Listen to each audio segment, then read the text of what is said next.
अस्सलाम वालेकुम स्टूडेंट, कैसे हैं आप सब? खैरियत से हैं? आज के लेक्चर में हम एग्जाम्पल को सॉल्व करेंगे और देखेंगे कि जो लास्ट टाइम हमने रूल्स पढ़े, उन रूल्स को इस्तेमाल करते हुए किसी कंपाउंड यानी मॉलिक्यूल के अंदर किसी एटम के ऑक्सीडेशन स्टेट को कैसे फाइंड आउट किया जाता है। तो वो हमने आज देखना है। तो जी स्टूडेंट, मैंने जैसे आपसे कहा कि हम एग्जाम्पल की बात करेंगे। एग्जाम्पल नंबर 7.1 हमने आज करनी है। एग्जाम्पल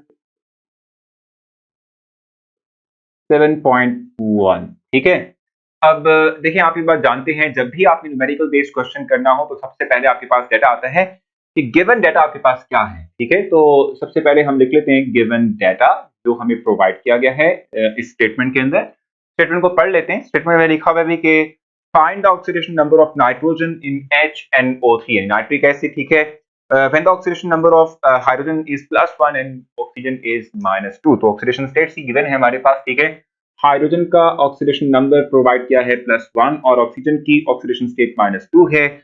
और हमसे कहा गया है कि फाइंड कर दें, क्या फाइंड करना है? भी हमने नाइट्रोजन की ऑक्सीडेशन स्टेट को हमने फाइंड आउट करना है कि नाइट्रोजन क्या है इन HNO3, ठीक है। तो जल्दी से सॉल्यूशन की तरफ चलते हैं। आपको याद होगा कि हमने ये बात कही थी कि जब हमारे पास कोई एक न्यूट्रल मॉलिक्यूल हो तो मॉलिक्यूल के अंदर जो एटम्स हैं, इन एटम्स के ऑक्सीडेशन नंबर्स का सम इक्वल टू 0 होता है, ठीक है। तो इसमें इट मींस कि अगर हम HNO3 की बात कर रहे हैं तो HNO3 की केस के अंदर भी हमारे पास क्या होगा कि एटम्स के ऑक्सीडेशन नंबर्स का सम इक्वल टू 0 होगा। जैसे कि हमारे पास HNO3 है, तो अब हम ये बात कहते हैं कि जी क्योंकि ये एक न्यूट्रल स्पीशीज है, इस पे कोई चार्ज नहीं है, ठीक है। अब हमें दिया हुआ है कि +1 ऑक्सीडेशन स्टेट है हाइड्रोजन की, नाइट्रोजन को हमने फाइंड आउट करना है। और इस तरीके से हमें पता है कि हमें दिया भी हुआ है, ठीक है, कि ऑक्सीजन की जो ऑक्सीडेशन स्टेट है वो -2 होती है और यहाँ पर 3 ऑक्सीजन एटम्स मौजूद हैं।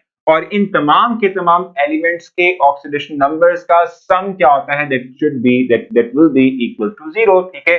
अब यहाँ ये 1 आ गया, नाइट्रोजन का हमने फाइंड आउट करना है।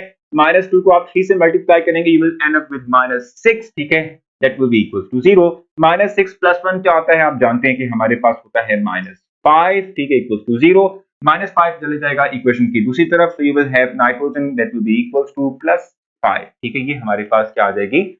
ऑक्सीडेशन स्टेट आ जाएगी नाइट्रोजन की, किसमें?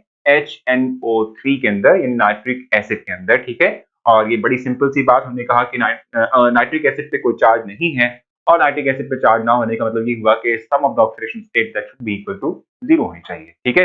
तो होपफुली आपने एग्जांपल जो है समझी है, आपको आसान लगी होगी। दो और एग्जांपल्स भी दी हुई है 7.2 और 7.3, उसको भी आप जो है सॉल्व कीजिएगा बिल्कुल ऐसे ही, ठीक है। हम आपसे मुलाकात करेंगे अपने नेक्स्ट सेक्शन में, तब तक के लिए अल्लाह हाफ़िज़।